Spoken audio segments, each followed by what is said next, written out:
legal standing Mas Roy ini apa untuk menyatakan bahwa yang disampaikan UGM itu palsu, Ya, yang disampaikan KPU itu palsu. UGM asli. Bukan, Anda personal. Seandainya Anda UGM merepresentasikan sebuah lembaga, yang paling berhak melakukan gugatan kalau itu palsu adalah pertama partai, karena dia bagian dari kontestan politik. Wah, justru politik kalau partai.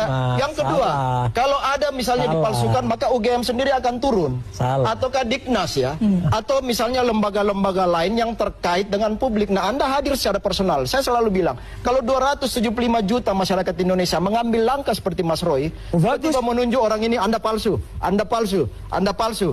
Mau jadi apa kisah republik ini kan? Kalau orang tua ahli boleh aja. Legal standing Anda sangat lemah. Setidak-tidaknya dan itu membelah publik. Saya lebih punya legal standing membela UGM daripada Anda. Bukan soal. Nah iyalah, Anda lulusan UGM bukan? Ya bukan. Nah udah. Saya lulusan UDI dan lulusan UI. Case close sudah. Tetapi tidak ada kaitan soal itu bahwa Anda mendelegitimasi sebuah lembaga pendidikan yang milik republik ini yang sangat dihargai sekelas UGM. Enggak ada. Anda melakukan delegitimasi bahwa UGM mengeluarkan ijazah palsu. Makanya jangan kudet, Mas. Poin penting ini untuk bagaimana menghargai institusi republik ini yang memang punya legalitas. Pak Suparji mau komentar dulu. Ya, monggo, Bro. Ya, sebetulnya memang yang paling simpel itu kan. Tunjukkan. Ijazah Pak Asli, ijazah Pak Jokowi gitu ya, yang asli itu ditunjukkan Pak Roy. Udah. Gitu loh. Jadi Pak Jokowi memperlihatkan ke Mas Roy. Iya. Meneliti. Oke. Ini ijazah saya gitu. Nah, itu kemudian asli nggak ijazah saya ini kan itu. Tapi kan ke penyidik kepolisian sudah, dan waktu itu sudah disampaikan bahwa itu identik. Belum.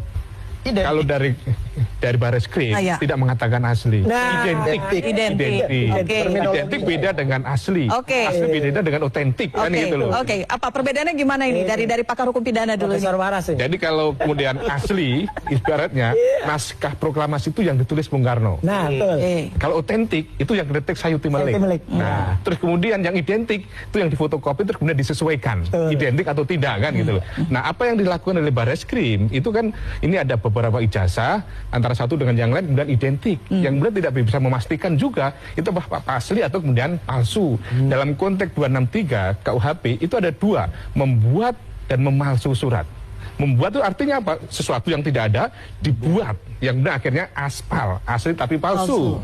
Atau kemudian memalsu, ada tapi isinya ada yang palsu, tanda tangannya, fotonya dan lain sebagainya. Maka di sini pentingnya apa? Apa sebetulnya dimaksud dengan Mas Roy itu? Ini memalsu atau kemudian membuat yang sebetulnya tidak ada, kemudian akhirnya diada-adakan. Atau kemudian datanya tidak benar, akhirnya kemudian memalsu. Maka dalam hal ini menurut saya memang ini kan persoalan pembuktian kan itu loh, persoalan pembuktian yang ini tidak selesai-selesai karena objeknya mana sebetulnya yang diuji asli dan palsunya yang tidak ada itu loh. Persidangan. Bahkan gini, Mbak Mira, Prof, kadang-kadang kalau untuk naskah proklamasi antara yang asli dan yang otentik itu aja beda redaksinya. Kalau yang asli itu tulisannya Bung Karno itu hari 17 bulan 8 tahun 05 di tahun Showa, ya Prof. Kalau yang diketik Sayuti Melik 17 Agustus 1945 itu aja bisa beda gitu loh. Jadi makanya saya setuju Prof, betul sekali. Tunjukkan saja kepada saya atau kepada masyarakat lah gitu. Yang jelas kayak Obama dipertanyakan birth certificate-nya, tunjukin selesai gitu loh. Tadi Prof Denny juga mencontohkan misalnya Arsul Sani ya gitu. Perkara ada kemudian kejadian di Polandia itu lain soal. Ya, tapi artinya publik tuh menunggu Prof. Publik tuh menunggu Mbak Elvira apa yang bisa ditunjukkan dan itu sudah jelas itulah sifat kenegarawanan Jokowi. Saya mau kasih contoh gini loh.